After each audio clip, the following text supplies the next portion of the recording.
You're watching Newsday TV. Thanks for joining us. I'm Ken Bufa. First in Newsday, Rex Huberman's attorneys want to exclude certain DNA testing as evidence.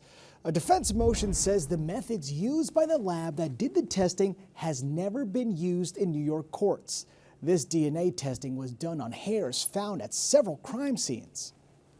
They're also saying there's a lack of peer reviews about this particular science, and that the only peer review they can even find in their own investigation shows that, scientists, researchers were critical of this technology.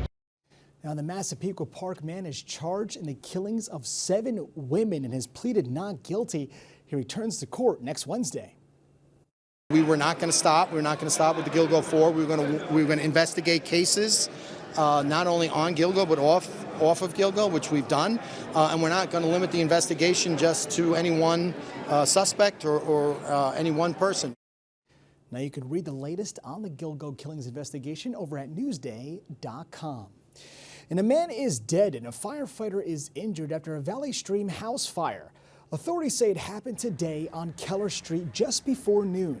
A man who lived in the home was taken to the hospital for burns where he later died. One firefighter suffered a head injury. No word yet on the cause of the flames. And the police officer hurt in a car pursuit on the LIE is now in critical but stable condition. Stony Brook University hospital officials say Brian Gallagher has made progress. The 30-year-old is on a ventilator and life support. The 3-year police veteran was involved in a crash following a high-speed chase Sunday night. And Ray Tierney is running for re-election. The Suffolk County District Attorney kicked off his campaign today. The 59-year-old says he's committed to public safety in a task force approach to investigations, similar to the one like Gilgo. The Suffolk County Democratic chairman says they have not heard from any potential candidates to run against Tierney.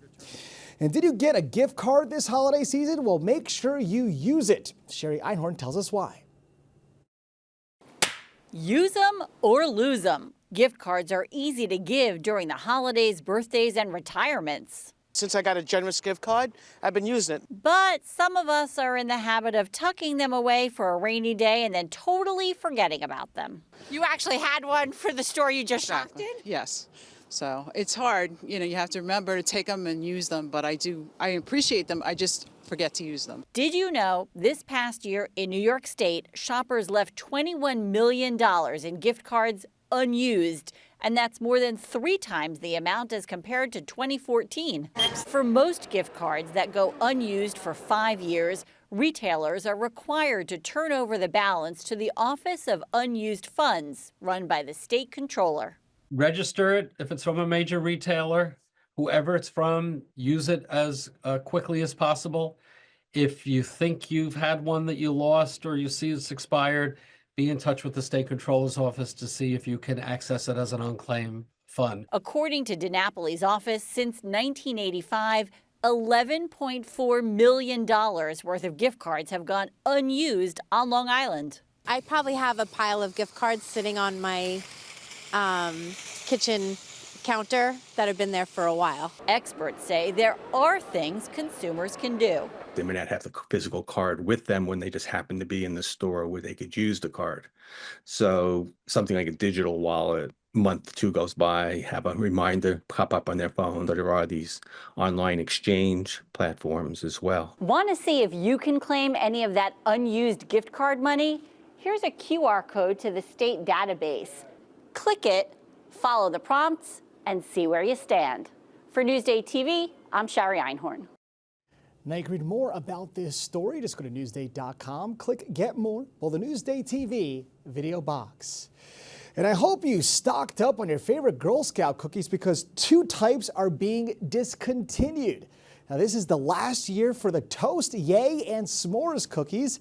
You have until April to buy Girl Scout cookies this season. Thin Mints, Tag-alongs, and your other favorites are still sticking around. Thank goodness.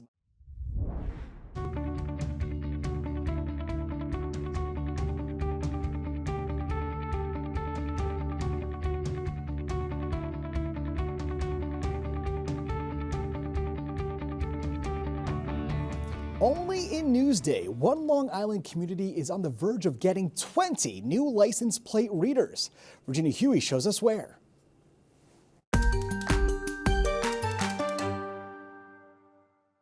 All those in favor of item 3, please say aye. And with that, Nassau legislators unanimously advanced a plan to install 20 license plate reader cameras on roadways in Jericho.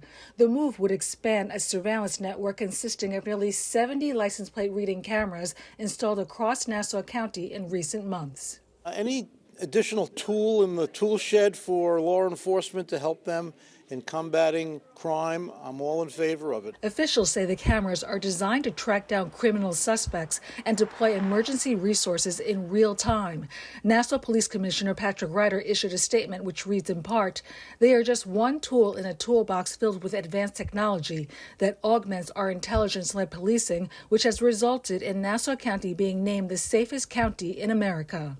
Some residents are in favor of the cameras. I think it would be great if they did that. I think that it would just make us feel a little extra safe. No, I don't like that at all. That's not okay. But others say it's an invasion of privacy. It could be good things, but sometimes, they be adding stuff not for the best interest of all of us. Civil liberties groups call the technology highly invasive. They can actually use these to track almost every move that you make, which means that they'll know what doctors you went to, they'll know what houses of worships you were at, they'll know meetings you go to. A final vote on the license plate readers is scheduled to take place at the next full legislature meeting on January 27th.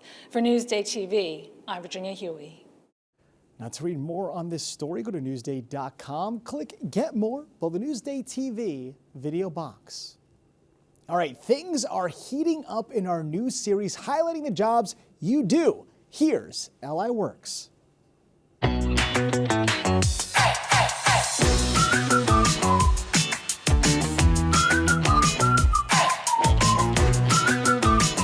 a warehouse in Bayport, there's a job forged with sweat and steel. And the man behind the blistering heat is really not great at this. It's cold. These things are gonna drive me nuts. Today, folks, we're going forging. Thankfully, we have him. Tim Miller, 30 years, blacksmith, Spirit Ironworks. It's a trade, but it's also an art form. With decades of experience, Miller can forge just about anything. A lot of times it's just you imposing your will upon the material. From gates to furniture, and even bringing new life to old works. One day I'm making a gate, the next day I'm restoring a valuable antique, and I get to work in different time periods and styles. Blacksmithing has been around for ages, and through the years, Miller says, there's a mantra seared into the craft. It requires that you be tough and tenacious and that you can handle heat and loud noises and scrapes and burns and not feeling like doing it, and still get up and do it. So let's suit up and give it a shot.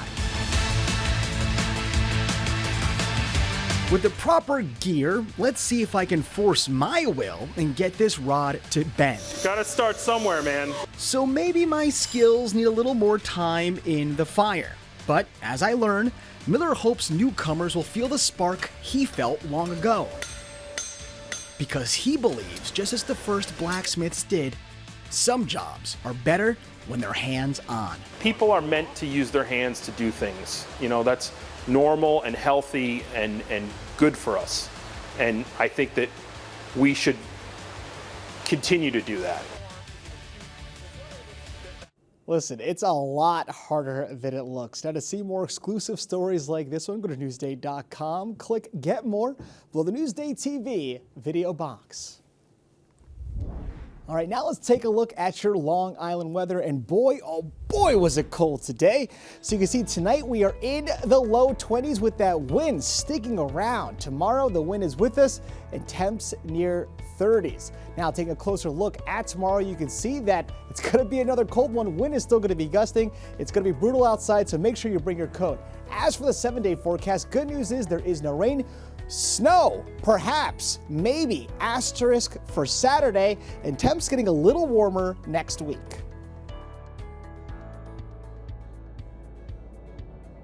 Long Island weather is brought to you by PTRC.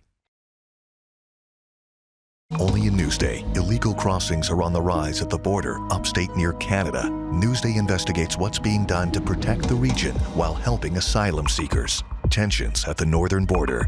Coming Thursday at Newsday.com. You're watching Newsday TV. I'm Ken Buffa. Thank you so much for joining us.